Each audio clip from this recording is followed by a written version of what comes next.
English school की online class में स्वागत करता हूँ। हम यहाँ आज अपना 4th चैप्टर पढ़ेंगे, प्रतिरक्षा। आशा करता हूँ कि इससे पहले जो भी आपको क्वेश्चन मिले थे, जो भी वीडियो मिले थे, वो सभी समझ में आ रहे होंगे।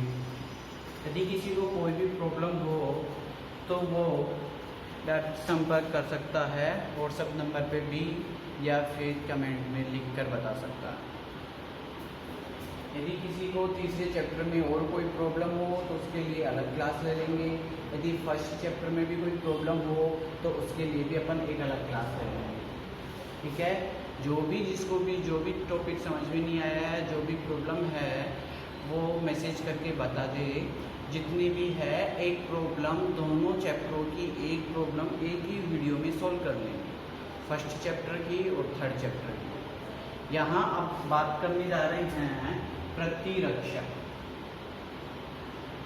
जो अपना चैप्टर है प्रतिरक्षा के बारे में, ठीक है, प्रतिजन एवं प्रतिरक्षी की बात करेंगे इसमें। तो प्रतिरक्षा क्या होती है? तो देखिए, रोगों से लड़ने की जो क्षमता होती है वो क्या कहलाती है? प्रतिरक्षा कहलाती है।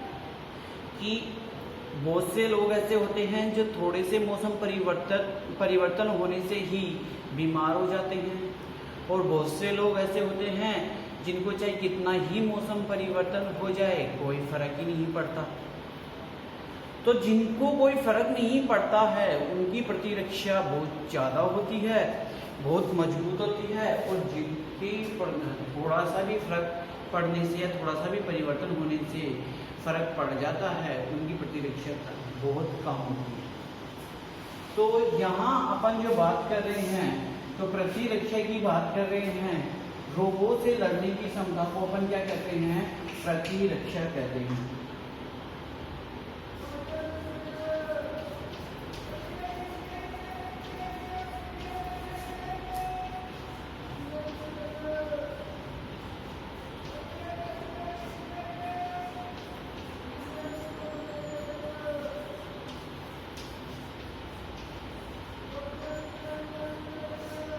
प्रतिरक्षा कहते हैं। अब देखिए, प्रतिरक्षा तो अपन ने कह दिया, लेकिन प्रतिरक्षा की जो विधियां होती है, कौन कौन सी प्रतिरक्षा होती है? तो प्रतिरक्षा की विधियों की बात करते हैं तो 2 प्रकार की होती है। मैं बात करता हूं यहाँ प्रतिरक्षा की विधियां।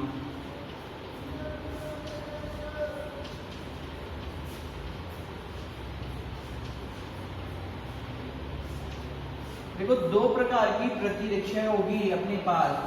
फर्स्ट की अगर मैं बात करूं अपने पास, तो स्वाभाविक होगी।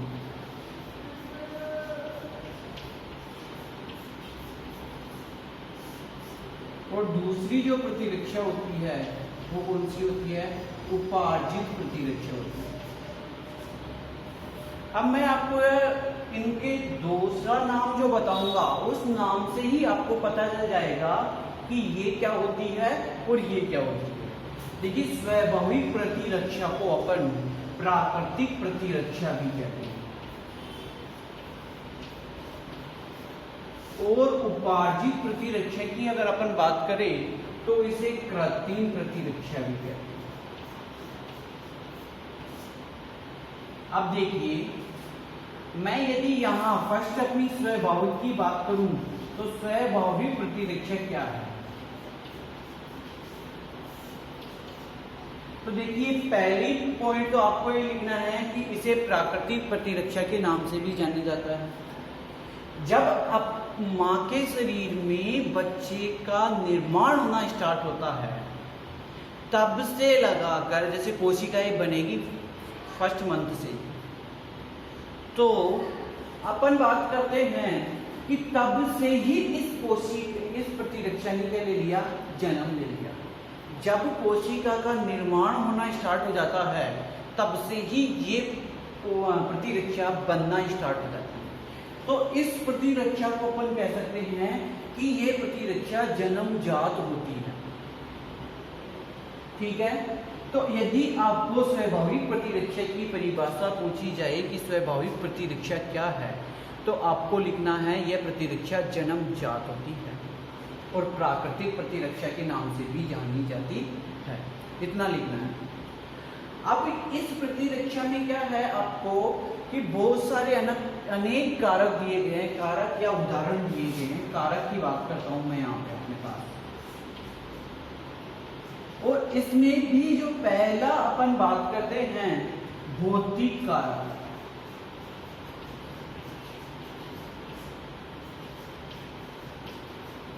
भौतिक कारक का मतलब है बाह्य कारक, जो अपना ये कारक क्या होते हैं, बाहर से ही शरीर के अंदर रोगाणुओं को प्रवेश नहीं करने देते। जैसे मैं बात करता हूं मेरी त्वचा, त्वचा क्या हो गई, एक भौतिक कारक की तरह कार्य कर रही है। जैसे यदि मेरे यहाँ पे किसी भी कारणवश लग जाती है और यहाँ घाव हो जाता है, तो उस पे से क्या होगा, अगर मैं उस घाव में कुछ भी एंटीबायोटिक नहीं लगाऊंगा तो ज़्यादा चांस रहते हैं कि उसके ऊपर जीवाणु आकर, सूक्ष्म जीवाणु आकर वृद्धि करने लग जाते हैं। और एक कंडीशन ऐसी आएगी कि उसमें जो है वो सूक्ष्म जीवाणु वृद्धि करके उस पूरे पर्टिकुलर एरिया को खराब कर देते हैं। अब क्या कर रही है हमारी त्वचा, उन सूक्ष्म जीवाणुओं से बचा रही है। त्वचा क्या कर रही है, प्रोटेक्ट कर रही है कि बाहर से कोई रोगाणु अपने शरीर के अंदर नहीं जा पाए। पहले भौतिक कारक के अंदर कौन सी बात कर ली अपन ने, त्वचा की बात कर ली। दूसरे की मैं बात करता हूं नासिका रोग।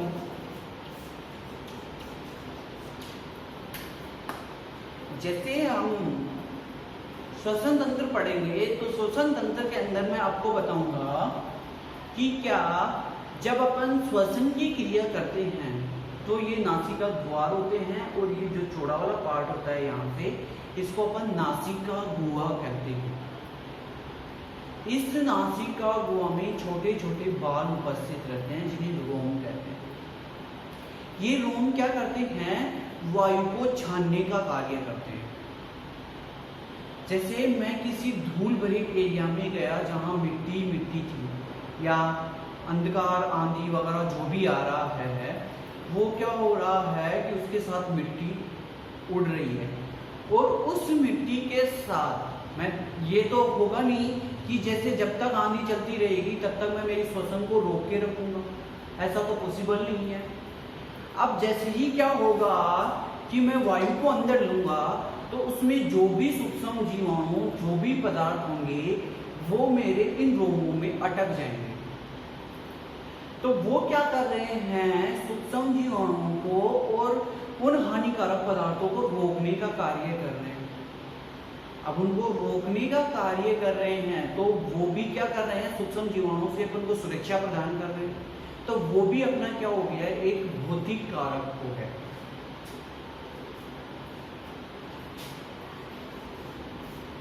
दूसरे की बात करता हूं मैं अपना रासायनिक कारक।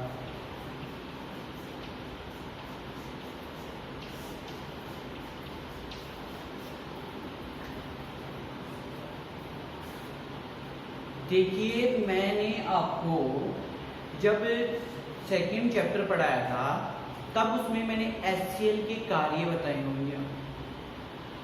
HCl क्या है, हाइड्रोक्लोरिक अम्ल। कहने का तात्पर्य एक रासायनिक पदार्थ है। अब वो एक रासायनिक पदार्थ है तो वो क्या कर रहा है कि यदि खाने के साथ अपने कोई भी शरीर के अंदर कोई भी सूक्ष्म जीवाणु जाता है तो उस सूक्ष्म जीवाणु को क्या कर देता है, वो मार देता है। वहां से अपनी क्या कर रहा है, सुरक्षा प्रदान कर रहा है, अपन को सुरक्षा प्रदान कर रहा है। तो रासायनिक कारकों में एक क्या हो गया अपने पास, HCl। दूसरे की बात करते हैं अपन, लैक्टोबैसिलस।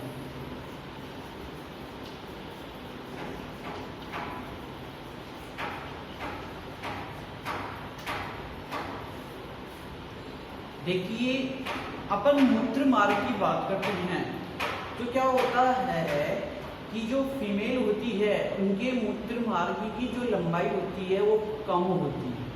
कहने का तात्पर्य है जहाँ मूत्र मार्ग और मूत्राशय है वहाँ तक की जो डिस्टेंस होती है बहुत कम होती है। और मनुष्य मेल की बात करते हैं तो मूत्र मार्ग की जो लंबाई होती है बहुत ज़्यादा होती है। तो उस अवस्था में उनके संक्रमण से बचाने के लिए योनि में एक बैक्टीरिया पाया जाता है जिसे लैक्टोबैसिलस कहते हैं। लैक्टोबैसिलस क्या करता है, उनके मूत्र मार्ग में संक्रमण की क्रिया को पनपने से बचाता है कि सूक्ष्म जीवाणु जाकर अटैक नहीं करे, मूत्र मार्ग को खराब नहीं करे। इसलिए लैक्टोबैसिलस एक जीवाणु पाया जाता है जो संक्रमण से बचाता है। लैक्टोबैसिलस भी एक क्या है, रासायनिक कारक है। अब इसके बाद में अपन सीधी बात करते हैं, कोशिकीय कारक।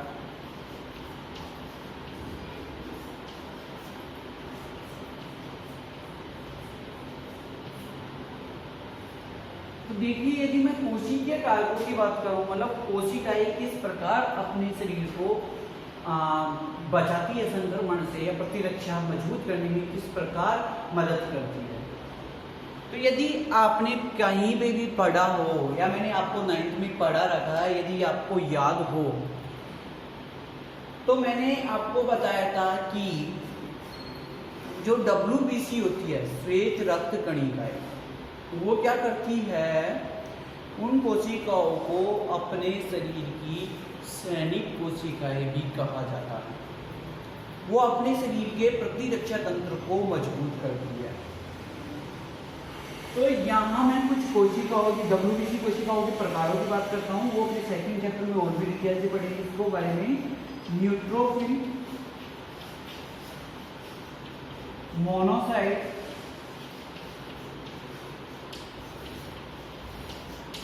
और माइक्रोफेज।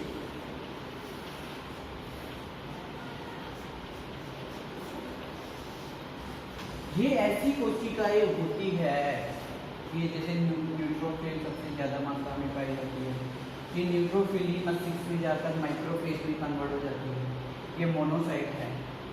तो इनकी बात करते हैं अपन शरीर में, तो ये क्या करती है कि मान लो किसी भी कारणवश भोजन शरीर के अंदर चला गया या किसी भी कारणवश रक्त में क्या हो गया, कोई सूक्ष्म जीवाणु पनप गया, तो उस अवस्था में क्या होते हैं, रक्त में उपस्थित सूक्ष्म जीवाणु को ये मारकर खा जाते हैं। वो किस प्रकार खाते हैं वो अपन नेक्स्ट क्रिया में बात करेंगे, जब प्रतिरक्षा तंत्र की प्रतिजन और प्रतिरक्षी की बात करेंगे तब किस प्रकार मारते हैं वो वहाँ बात करेंगे। तो ये क्या करते हैं, उनको मारकर और खा जाते हैं, मतलब भक्षण कर जाते हैं उनका। तो ये भी क्या कर रहे हैं, कोशिकीय अवरोध को बढ़ा रहे हैं, मतलब कहने का मतलब स्वाभाविक प्रतिरक्षा को बढ़ा रहे हैं। चौथा जो पॉइंट होता है ज्वर या सूजन। ज्वर का मतलब होता है बुखार आना। तो कहा जाता है कि कम से कम साल में अपन को एक बार तो बुखार आना ही चाहिए। क्यों? क्योंकि उस अवस्था में अपनी जो कोशिकाएं होती है वो सक्रिय होती रहती है बार बार। मान लो कि क्या हुआ कि मेरे को बुखार आ गया तो मेरे शरीर के अंदर जितनी भी कोशिकाएं हैं वो उन बुखार जिस वजह से आया है उनसे लड़ने के लिए प्रेरित होगी, मतलब कहने का मतलब है साल में एक बार तो एक्टिव होगी। तो वो क्या करती रहेगी, काम करती रहेगी अपना। यदि ऐसा नहीं होता है तो वो क्या होता है, धीरे धीरे अपने काम करना बंद कर देती है।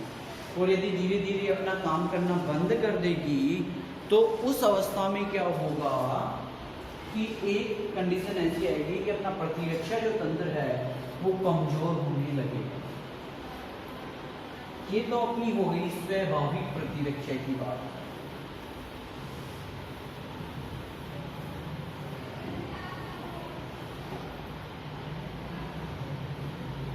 अब उपार्जित प्रतिरक्षा की बात करता हूं, तो ये उपार्जित या कृत्रिम का जो आपने नाम सुना है, कृत्रिम से जैसे नाम से ही पता चल रहा है कि ये प्रतिरक्षा मानव द्वारा निर्मित की जाती है। अब ये किस प्रकार निर्मित की जाती है, लेकिन ये जन्म के बाद में निर्मित होती है। ठीक है। जन्म के समय इसका कोई रोल नहीं होता, लेकिन जन्म के बाद में क्या होगी, ये निर्मित होगी। अब देखिए ये भी दो प्रकार की होती है, एक तो सक्रिय प्रतिरक्षा और एक जो होती है निष्क्रिय प्रतिरक्षा।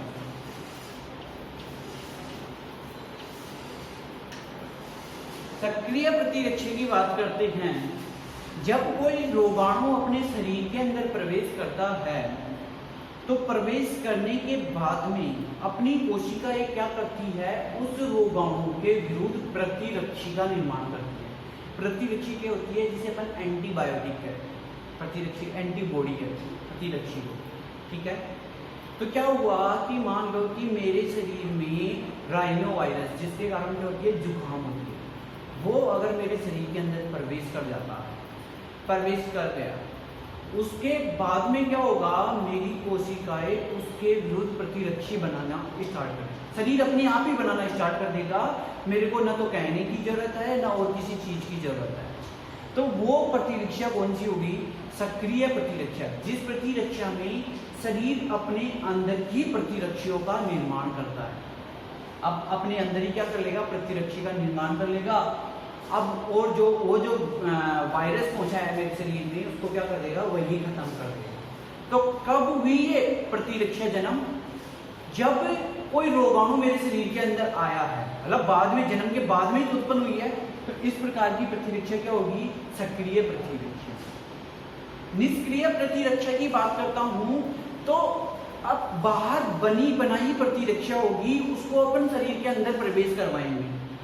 जैसे डिप्थीरिया एवं टिटनेस के टीके, कोई भी टीका है या कोई भी टैबलेट है, उस टैबलेट को क्या कर लिया, अपन ने फैक्ट्रियों में बना लिया, तो वो एंटीबायोटिक अपनी फैक्ट्रियों के अंदर बन गई, शरीर से पहले ही बाहर बन गई। अब क्या है, बस उसको शरीर के अंदर प्रवेश ही कराना। तो ऐसी प्रतिरक्षा जो उसको बाहर तैयार किया जाता है और फिर बाद में शरीर के अंदर प्रवेश करवाया जाता है, उसे निष्क्रिय प्रतिरक्षा, निष्क्रिय उपार्जित प्रतिरक्षा कहते हैं। अब एक बचा इसमें कोशिका माध्यित प्रतिरक्षा, जो अपन अगले वीडियो में पढ़ेंगे, फिर एंटीजन और एंटीबॉडी के बारे में पढ़ेंगे।